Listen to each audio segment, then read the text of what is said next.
दिल हमारे शरीर का सबसे महत्वपूर्ण अंग है। ईसीजी एक तरह की जांच है जिसे आमतौर पर दिल से संबंधित बीमारियों का पता लगाने के लिए किया जाता है। ईसीजी को इलेक्ट्रोकार्डियोग्राम भी कहते हैं। ईसीजी टेस्ट आमतौर पर दिल तक रक्त पहुंचाने वाली रक्त वाहिकाओं में परेशानी, ऑक्सीजन की कमी, नसों का ब्लॉकेज, टिश्यूज की असामान्य स्थिति, सीने में तेज दर्द या सूजन, सांस लेने में तकलीफ, हार्ट अटैक के लक्षण और दिल से जुड़ी अन्य समस्याओं का पता लगाने के लिए किया जाता है। कब कराया जाता है ईसीजी टेस्ट?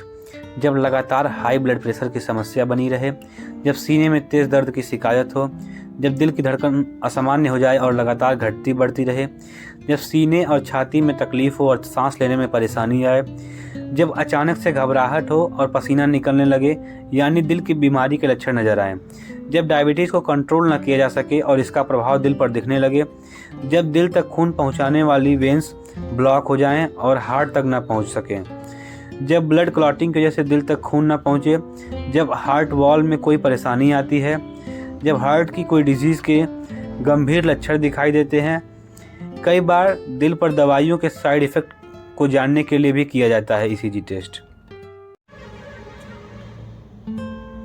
ईसीजी करने के लिए 4 क्लैंप होते हैं, जिसमें हम राइट पैर में ग्रीन लगाते हैं और लेफ्ट पैर में रेड लगाते हैं।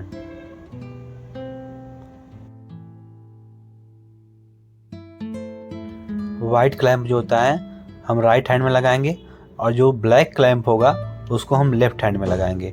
हम ये ध्यान देते हैं कि बोनी एरिया को ना टच करे।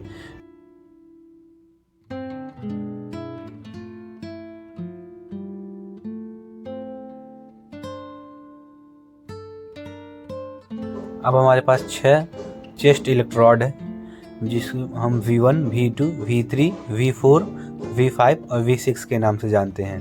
V1 जो होता है स्टेर्नम के 4th इंटरकोस्टल स्पेस के जस्ट बगल में होता है। मतलब जो स्टेर्नम होता है हमारा बीच में और उसके जस्ट बगल में 4th इंटरकोस्टल स्पेस में, और उसके जस्ट अपोजिट V2 लगाते हैं और V4 को लगाते हैं मिड क्लेविकल लाइन में 5th इंटरकोस्टल स्पेस में। मतलब मिड क्लेविकुलर लाइन मतलब जो क्लेविकल बोन है उसके जस्ट बीच में और 5th इंटरकोस्टल स्पेस में, और जो V2 और V4 का पोजीशन होगा जस्ट उसके बीच में V3 लगा देते हैं हम। V5 को हम V4 के लेवल पे ही लगाते हैं, लेकिन वो एंटीरियर एक्सिलरी लाइन पर होता है, और V6 जो होता है वो भी V4 के लेवल पे ही रहेगा, लेकिन वो मिड एक्सिलरी लाइन पर होता है, जैसा कि डायग्राम में हम देख सकते हैं।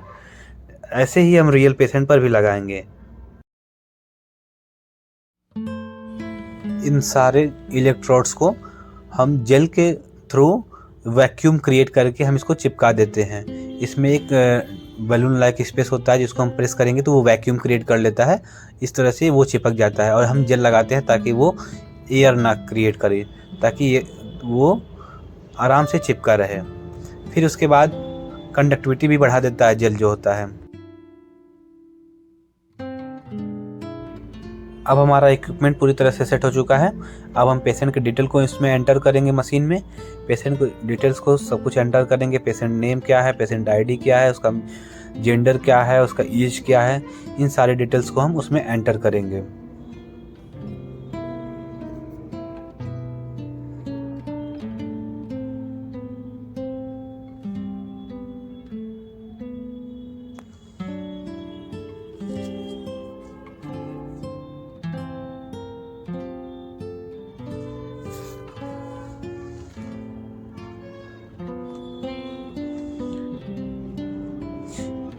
ये सारे डिटेल्स एंटर करने के बाद हम पेशेंट को 20 सेकंड के लिए उसको आराम से स्टे करने के लिए बोलते हैं, और इस टाइम पर पेशेंट को कुछ भी बोलने या फिर कोई भी एक्टिविटी करने से मना कर देते हैं, ताकि जो भी उसका हार्ट की नॉर्मल एक्टिविटी हो वही शो हो मशीन में।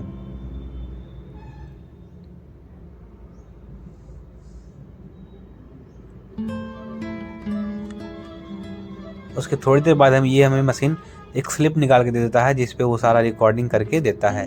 देखिए हम यहाँ पर देख सकते हैं कि स्लिप निकल के बाहर आ रही है। इसमें पेशेंट का जो ईसीजी का रिपोर्ट है वो आ चुका है।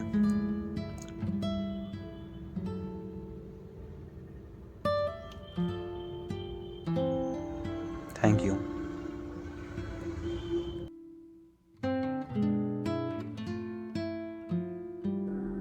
इस सब्सक्राइब बटन को इग्नोर मत करिए, दबाइए और नॉट सच एजू का सारी वीडियोस अपने फोन में पाइए।